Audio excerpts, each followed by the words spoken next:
to be upon the cross that day. In love he took my place and gave himself.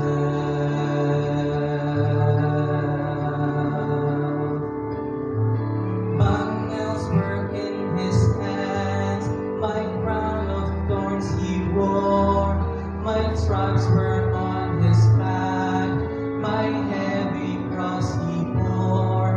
And one can turn his back, he turned it on my sin. Jesus won a victory that I could never win. He gave himself to pay a debt I could not pay. When I was lost, he gave himself to be my way. Though I deserve to be upon the cross that day, in love he took my place and gave himself.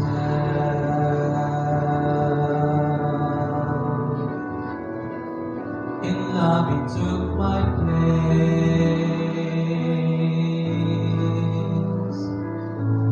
gave himself.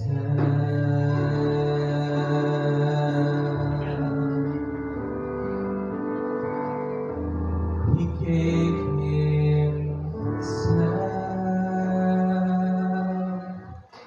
Amen. Salamat po sa Diyos sa ating mga special numbers. God bless. Tayo na tayo magsitayo. Let's all be reading the Bible. Let's all stand please. Galatians chapter 6, verse 7. Galatians chapter 6, verse 7. The title of the message will be, You reap what you sow. Whatsoever man soweth, that shall he reapeth. You reap what you sow. Pakibasa natin ang sabay-sabay ang talata. Ready, begin. Huwag kayong babaya, ang Diyos ay hindi ibigin.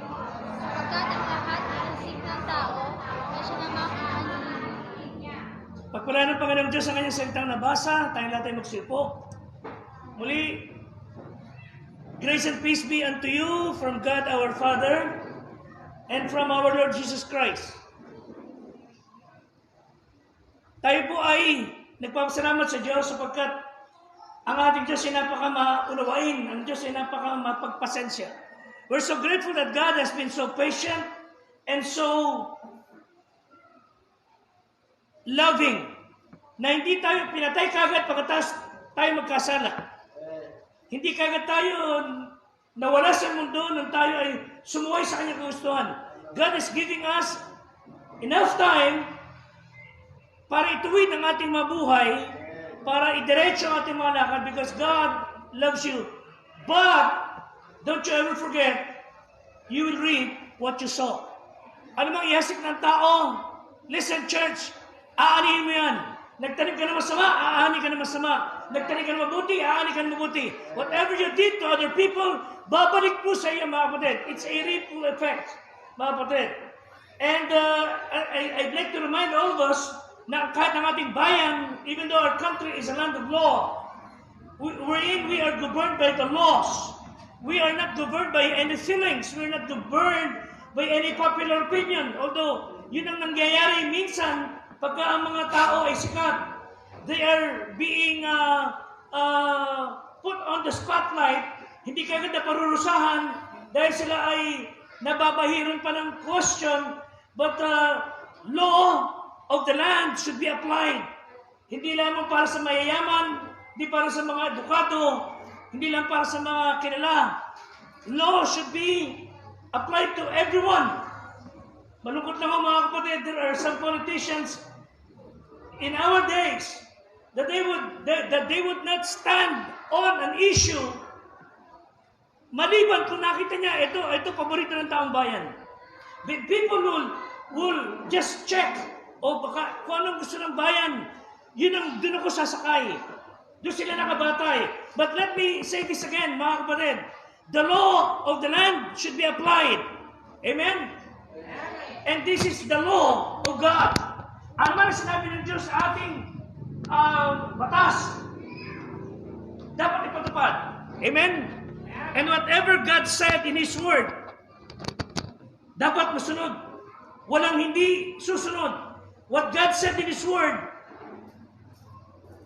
should be followed. Ang sabi ng Bible, ano man ang itanim mo, siya mo aanihin. The same thing applies sa ating church. Ang ating iglesia ay hindi po ginagabayan ng popular opinion. We are not being governed by any persuasions ni naman, but what the Bible says. At ang Bible po na ating ipinangangaral, every week, ang ating Bible na binabasa, every now and then, this does not only contain God's Word, the Bible is the very Word of God. Amen? Ito ang Biblia, hindi lang naglalaman ng salita ng Diyos, ito mismo ang salita ng Diyos. And what the Bible says, it God telling us what to do. So the law of the Almighty God should be heeded. Sa ating binasa, Galatians 6:7, it has been established na ating maunawaan, ano man na itanong mo, aanihin mo. Ano man nagay mo sa kapwa mo, aanihin mo yan. I hope we would get out, mamaya pag-uwi natin sa ating mga tahanan, we would think over and over na naman ang tinanim mo, aanihin mo. Whatever a man soweth, that shall he reap. Again, Galatians 6:7, huwag kayong padaya, ang Diyos ay hindi na pabibiro, sapagkat ang lahat ng inahasik ng tao, siya naman niyang aanihin, sapagkat ang nag-ahasik sa kanyang sariling laman ay sa laman mag-aani ng kasiraan. Sapagkat ang nag-asik ng sa Espiritu ay sa Espiritu mag-aani ng buhay na walang hanggan. We live in an age where we are told, okay lang yan. Okay lang yan, gawin mo lahat ng gusto mong bagay na basta masaya ka, na you will not be responsible. Mga kapatid, hindi po sa Diyos yung ganyang bagay. We are told na kaya niya na-rape yung isang tao sapagkat nung maliit siya, nilapastangan siya ng kung sino man tao. Kaya paglaki niya, gayon na siya. We are told na kaya siya nakadisgrasya ngayon, nakapatay siya ng tao, dahil lasing lang siya, he has chemical imbalance. So, kaya siya nagkaganon. No, you committed a sin and a crime. We are told na kapag ka okay ka, masaya ka, na kayo ay parehas na lalaki o parehas na babae, masaya kayo, you can live happily ever after. That's wrong. Kailangan intindihan ko ano siya sabi ng Bible. And this country is going to be in a mess. Mapapariwara ating buhay, ating bayan, ang ating mga kababayan. Pag tayo po ay nabuhay, batay lang sa opinion ng tao. But we will live uprightly pag tayo may gabay ng Panginoong Diyos. Again, Galatians 6:7, we see the laws of the Almighty God na nagsabi, be not deceived, whatsoever a man soweth, that shall he also reap. Ikaw na itanim mo, siya aanihin mo. Huwag niyo ibabatay yung buhay sa horoscope. People would wake up in the morning, babasahin ang dyaryo, ang hahanapin hindi yung balita, kung ano sinasabi ng horoscope. Horoscope and stars will not tell you how you will live. Amen? Hindi po dapat nakabatay sa horoscope ang inyong buhay. Ang ating buhay ay mapapariwara pag sinayang ninyo, ang inyong buhay madadiretso pag itinuit nyo para sa Panginoon. So ang ating buhay ay hindi dapat nakabatay sa horoscope. And this may be some bad news, mga kapatid, hindi nakabatay kay Papa Jack o kung sino man yung mga tagapayo sa radyo o sa television. Ang ating pong actions, ang ating mga kilos, ang ating mga gagawin sa maghapon will determine what will be the result of the kind of life na meron kayo sa maghapon. So tayo mga Kristiyano, hindi po tayo nakabatay sa fortune cookie. Amen? Hindi tayo nakabatay sa horoscope. We are always responsible for our actions. So ano man ang gawin mo sa kapwa mo, you will be responsible. Ano man ang gawin mo sa maghapon ito, responsable ka sa magiging bunga. Ephesians 5, verse 15. Ephesians 5, verse 15. Ano sabi ng Bible? Mag-ingat kayo, lubos kung paano kayo lumakad. Huwag gaya ng mga mangmang. Ephesians 5:15. Kundi gaya ng marunong na inyo sa namantayan ng panahon, sa batang panahon masama. Huwag kayong maging mangmang na lumalakad ayon sa kamangmangan nila. Mag-ingat kayo ng lubos inyo kung paano kayo lumakad. In other words, do not walk around fooling yourselves na okay lang gumawa ng masama. okay lang lumiko ng landas, na okay lang magtanim ka ng masamang binhi. In the first place, hindi naman yan magiging masama in a total, sa totality ng aking maghapon. Mga kapatid, pag nagtanim ka ng masamang binhi, aani ka ng masamang bunga. Ano man ang tanim mo, siyang aanihin mo. Whatsoever man soweth, that shall he also reap. And that is, we reap only what we have sown. Kung ano tanim mo, siya mo aanihin. But we have people sa ating bayan, we have people in our society who would think that they could sow all kinds of evil. Na makakilalagay sila, makapagtatanim, makagagawa ng lahat ng kasamaan with their lifestyle, they would provoke even the goodness of God. In the first place, sabi nila, patatawarin naman ako ng Diyos. Hindi po. A person who is sowing bad seed, kung alam niyo lang, ibubunga nun, hindi ka gagawa ng ganung bagay. But there are people who would also convince na kahit anuman maging bunga nitong ginagawa ko, wala akong pakialam. Sabi ng Galatians 6:7 again, huwag kayong padaya, ang Diyos ay hindi na pabibiro. Ano mang iasik ng tao, siya rin naman niyang aanihin. Kailangan maintindihan mga kabataan, mga adult, mga young people, even kids, ano man ang itan mo, aanihin mo. Ugali mo ngayon, aani ka ng bunga ng iyong ugali. So when a person thinks he can violate the laws of God, pag inisip mo na pwede mong suwayin ang utos ng Diyos, you are mocking God. Nilalapastangan mo ang Diyos. Tinutuya natin ang Diyos. Pag ano mong mali, ginagawa mo pa, nilalapastangan mo ang kabanalan ng Diyos. Pag alam mo mali at hindi tama, ikaw ay nagiging disrespectful sa kabutihan ng Panginoon Diyos. The fact is, yung uri ng bini na iyong itatanim sa maghapon are the kinds of seed na aanihin mo pagdating ng panahon. Let me give you two things. And God is not sending a survey. Hindi siya naghahanap ng mga opinion ng mga tao whether this is good or whether this is bad. No. God has made His Bible para sundin natin whether you like it or not. Hindi niya kailangan opinion ng tao. You and I should obey. Amen? We should obey what the Bible says. Amen? It's fair and positive. Ang Diyos po ay napaka-parehas at pantay. Everyone enjoys common blessing mula sa Diyos. Matthew 5:45. Matthew 5:45.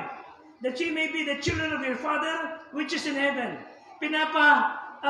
Sikat ng araw sa masama at sa mabuti. Nagpapadala sa ng ulan. Basahin niyo mga kapatid. Sa mga ganap at di ganap. Everyone enjoys the blessings of God. Amen?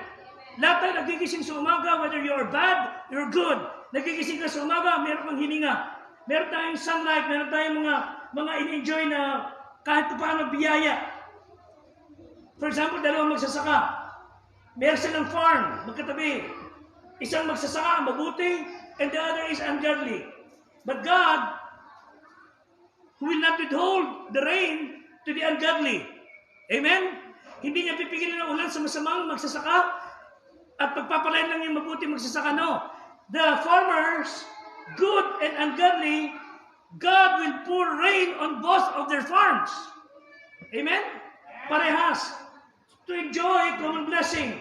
Pero hindi lahat will enjoy special blessing from God. Ang Diyos, nagsabi ng kanyang mga salita, ng kanyang kautusan sa Bible. Again and again, we read what we saw. Hindi mo kayo agree sa patakaran ng Diyos? It doesn't matter. God's law should be applied. Sometimes ang law ay masakit. But the law of God works every time. Kung dito umubra, kung dito if it does not work, it's not law. But the law of God works every time. It's like one of the scientific laws na naalaman natin sa mga teachers natin. Lahat ng inihagis mo, bababa. Wala kang ihagis na hindi bababa, di ba na pag may sumalo. But the law says, law of gravity, whatever things you ihagis, babagsak siya. So, it works every time for everyone. That is, what goes up must come down. May mga tao, ilang beses na pinalalanan, sinabihan, pero ayaw pa rin makinig. Kailangan maintindihan natin mga kapatid. Whatsoever man soweth, that shall he reap. Ang Diyos ay fair and just. And it would be unfair para sa mga tao to sow good seed, and then aani siya ng masamang seed ng bunga. And unfair para sa atin na yung evil people would sow evil seeds at nag-aani sila ng good seed. God is fair. His law is perfect. And He is that kind of God. God is a good God. Every time you sow good seed, ang sabi ng Diyos, aani ka ng mabuting ani. James 1:17. James 1:17, every good gift and every perfect gift is from above and cometh down from the Father of lights, in whom there is no variableness. Ang Diyos hindi nagbabago, ang Diyos hindi nanunumbat. You read that verse. Begin, ang bawat kaloob, louder, ang bawat buting kaloob, ng bawat sakdala kaloob ay pawang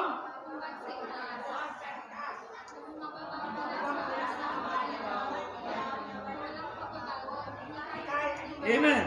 So God tells us of His established law, what you sow is what you reap. Again, if you want to reap good things, gusto niyo umani kayo ng mabuting bagay, magtanim kayo ng mabuting bagay. However, sometimes we reap special blessing. There's a ginagawa niyong kabutihan because of the seeds that others have planted. Listen, church. May mga mabubuting bagay kayong tinatanggap ngayon sa ating panahon because of some other people who planted good seed. Nag-ari kayo ng mabuting bagay ngayon, meron kayong magandang pagpapala ngayon, hindi dahil sa ginawa niyo mabuti, kundi dahil sa may magandang ginawa ang mahal niyo sa buhay. At kayo ang umani.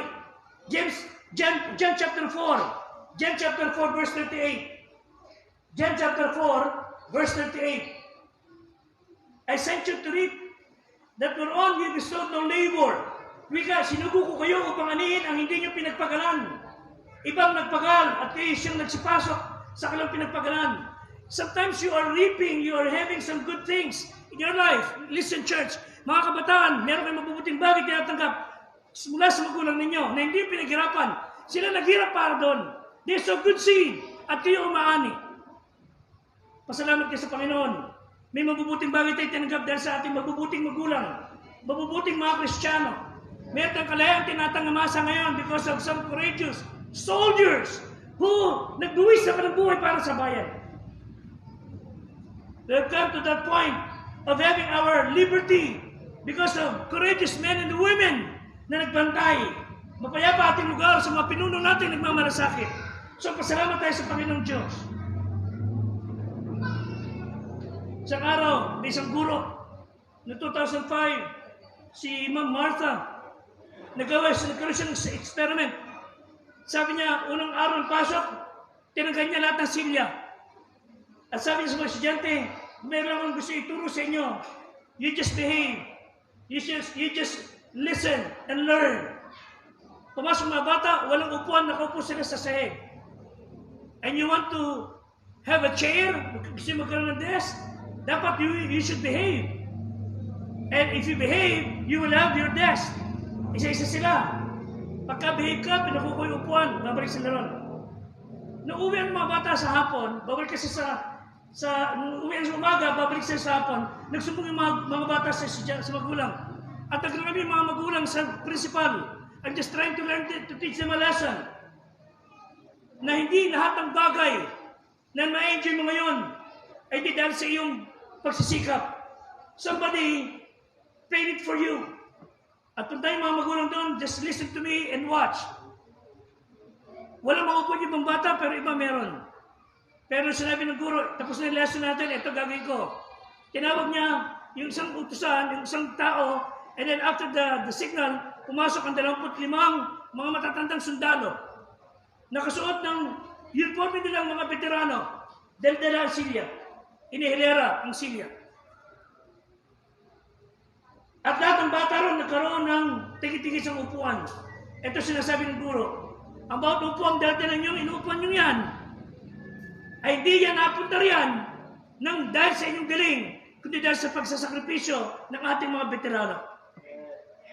Ang bawat upuan nyo, inuupuan yan, ay biyaya at sakripisyo ng maraming mga Kristiyano.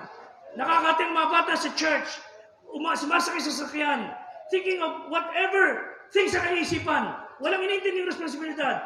But somebody paid the price. May nagdusa para doon. Kaya nakarating sa ating buhay. Mga anak, na kung humingi ng pera sa magulang sa abroad, napakawagas, hindi na naisip na yung magulang. Hindi na halos kumakain. Yung bibili pagkain, ipinapadala pa sa Pilipinas. At itong lalaki na sabay papalaki ng tiyan, mga anak, nagpupunta lang kung saan-saan, inuubos, winawalda sa inuman. Ang pinaghirapan ng magulang sa ibang bansa. Matutunan niyo mainuan, somebody paid the price. Somebody sacrificed para tayo may biyaya. You are reaping good things. There's somebody have sown good seed on your behalf. That is just fair and positive. And finally, let me say this. Tandaan niyo mga kapatid, the law of sowing and reaping and the positive side. Yes, you sow good seed and you will reap good results. Somebody sow good seeds at kayo umani ng mabuting bagay. That's good and fair. Pero merong fiery punishment. God said in His law, when you sow bad things, you will reap bad things. Lagi yun. It will always work. Pag nagtanim ka ng masama, aani ka ng masama. And we reap the punishment. Ang masakit nun, punishment na ginawa ng mga nauna sa atin. Parents who violated the law of God. And ang nagdusa ang mga anak. A child na hindi dapat nagdusa. Ang mga anak na hindi dapat nakaranas ng hirap na yun. Nakaranas ng hirap. Dahil sa mga magulang na wala na gawin uminom, magbisyo, magwaldas ng kabuhayan. That is very sad. Dahil sa pagpapabaya ng iba, nadadamay ang mga anak. There are children today na maganda ang kabuhayan dahil maganda ang pamamahala ng magulang. Pero may mga anak ngayon, nagkalat sa lansangan, hindi walang makakain sa maghapon dahil sa pabayang magulang. Na kumita ng konting barya, iniinom, ipinangtotong AIDS, ipinangdodroga. We reap the punishment from those who are ahead of us, who violated the laws of God. Secondly, we reap punishment because of our personal sin. May tayong ginawang pagsuway sa Diyos at tayo ay nagdusa. Nakakalungkot to. Sana ho, maintindihan natin, the laws of the Almighty God are always carried out. People may cry on your behalf. Umiyak na sila, tumangi sila ng todo, pero ang parusa ay hindi na mababawi. Ang bunga ng ating kasalanan. People may want to help us, pero the law has been broken and punishment is deserved. I'm going to show you a video.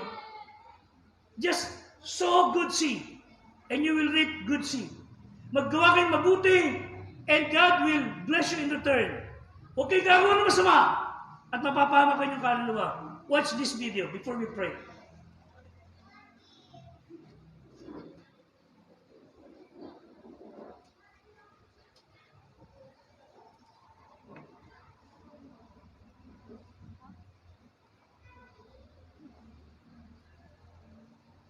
From the top, Dico. From the top. Nasa